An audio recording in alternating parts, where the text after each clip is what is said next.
भारतामध्ये शेतकरी आत्महत्यांचा प्रश्न अनेकदा चर्चिला जातो. पण अजून एक असा वर्ग आहे जो मोठ्या आर्थिक संकटांचा सामना करत आहे. तो म्हणजे सूक्ष्म आणि लघु उद्योग. मोठ्या कंपन्यांनी वेळेवर पेमेंट्स न केल्यामुळे अनेक छोटे उद्योजक एकतर व्यवसाय बंद करतात, कर्जबाजारी होतात आणि काही वेळा आत्महत्येसारखे पाऊलही उचलतात.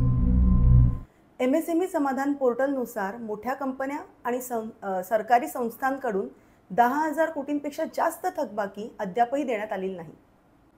ही परिस्थिती लक्षात घेऊन सरकारने इन्कम टॅक्समध्ये सेक्शन 43BH आणला.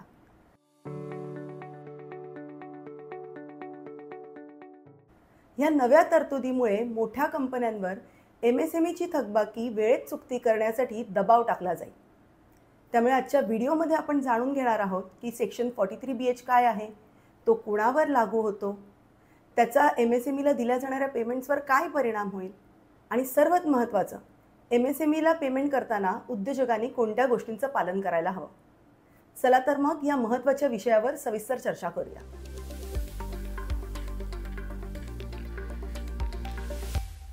नमस्कार, मी CA प्रज्ञा श्रीधनकर. आर्थिक जागृतीमध्ये तुमचं पुन्हा एकदा स्वागत आहे. MSMEs हे आपल्या देशाच्या अर्थव्यवस्थेचा कणा आहेत, कारण ते रोजगार निर्माण करतात आणि देशाच्या आर्थिक वाढीस चालना देतात. MSMEsचं GDPमध्ये योगदान भारताच्या एकूण GDPच्या सुमारे 30% आहे.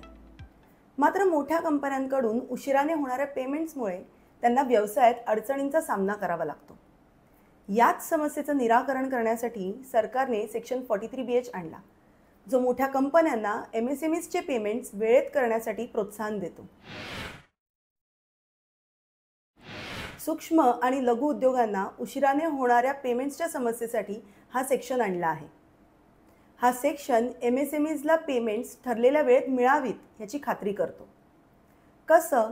तर जर एखाद्या उद्योजकाने MSMEकडून वस्तू आणि किंवा सेवा खरेदी केली असेल, पण त्याचं पेमेंट करण्यात जर विलंब झाला असेल, तर जोपर्यंत तो पेमेंट करत नाही तोपर्यंत तो उद्योजक त्या खर्चाला कर कपात म्हणून दाखवू शकत नाही.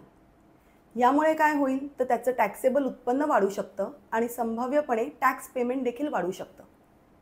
याचबरोबर MSMEला पेमेंट देण्यात जर उशीर झाला तर त्यावर व्याजही भरावा लागू शकतो.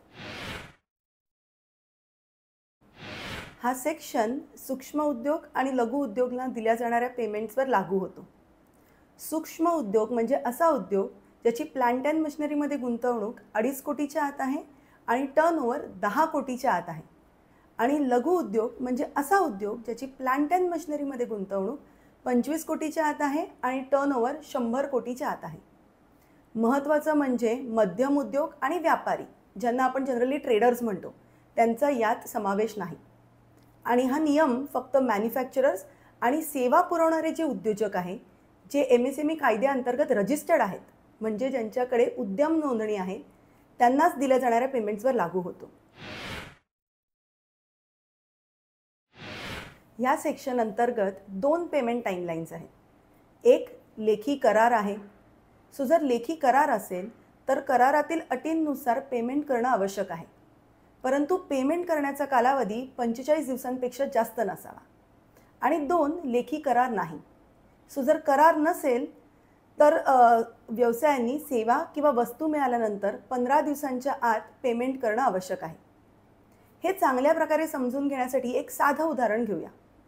समजा ABC नावाची एक कंपनी आहे, जी एका MSME सप्लायरकडून 10 मार्च 2025ला 1 लाख किमतीच्या वस्तू खरेदी करते. आता ABC कंपनीने जर त्या MSME सप्लायरसोबत लेखी करार केला असेल तर त्या सप्लायरला 45 दिवसांच्या आत म्हणजेच 24 एप्रिल 2025च्या आत पेमेंट करणं गरजेचं आहे. आणि जर लेखी करार केला नसेल तर मात्र 15 दिवसांच्या आत म्हणजेच 25 मार्च 2025च्या आत पेमेंट करणं आवश्यक आहे.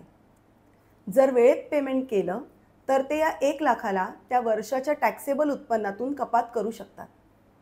पण जर पेमेंट वेळेत केलं नाही किंवा उशिराने केलं तर जेव्हा ते पेमेंट करतील तेव्हाच हा कपात दावा करू शकतात. म्हणजे काय, तर ज्या वर्षात ते हे पेमेंट करतील त्या वर्षात ते हा दावा करू शकतात. यामुळे काय होईल तर त्यांचं टॅक्सेबल उत्पन्न वाढू शकतं आणि त्याचबरोबर टॅक्स पेमेंट देखील वाढू शकतं. सप्लायर्सच्या बाबतीत उद्योजकांनी पुढील 3 गोष्टींचं पालन करायला हवं. 1. MSME सप्लायर्सची नोंद ठेवा. तुमच्या सगळ्या सप्लायर्सची यादी तयार करा. त्यापैकी MSME अंतर्गत कोणते सप्लायर्स रजिस्टर्ड आहे ते तपासून घ्या. त्यामुळे आवश्यक असणाऱ्या सप्लायर्सला वेळेवर पेमेंट जातं आहे की नाही याचा तुम्ही पाठपुरावा घेऊ शकता. 2. MSME सप्लायर्सचे पेमेंट डेडलाईन ट्रॅक करा. MSMEसचे पेमेंटसाठी तुम्ही रिमाइंडर सेट करू शकता. जर लेखी करार असेल तर तुम्हाला 45 दिवसांच्या आत पेमेंट करायचं आहे आणि करार नसेल तर 15 दिवसांच्या आत पेमेंट करायचं आहे. यासाठी तुम्ही कॅलेंडर ॲप्स किंवा एखादा अकाउंटिंग ॲप्लिकेशनचाही वापर करू शकता. आणि 3. स्पष्ट लेखी करार ठेवा. कन्फर्म करा की MSMEसोबत केलेल्या सर्व करारांमध्ये पेमेंट अटी स्पष्ट नमूद आहेत, जेणेकरून गोंधळ टाळला जाईल. 31 मार्च 2025 जवळ येत आहे, त्यामुळे व्यवसायांनी त्वरित कृती करणं अत्यंत महत्त्वाचं आहे. जर तुमच्याकडे MSMEचे पेमेंट्स आउटस्टँडिंग असतील तर वर्ष शेवट होण्यापूर्वी शक्यतो ते पूर्ण करून घ्या, ज्यामुळे तुम्हाला कमी टॅक्स भरावा लागेल. आजचा व्हिडिओ आवडला असेल याची मला खात्री आहे, त्यामुळे तुम्ही त्याला आधीच लाईक केला असणार आहे. आता ह्या व्हिडिओला जास्तीत जास्त शेअर करा आणि आर्थिक जागृती या आपल्या चॅनलला सबस्क्राईब करा, जेणेकरून तुम्हाला महत्त्वाचे अपडेट्स मिळत राहतील. थँक्यू.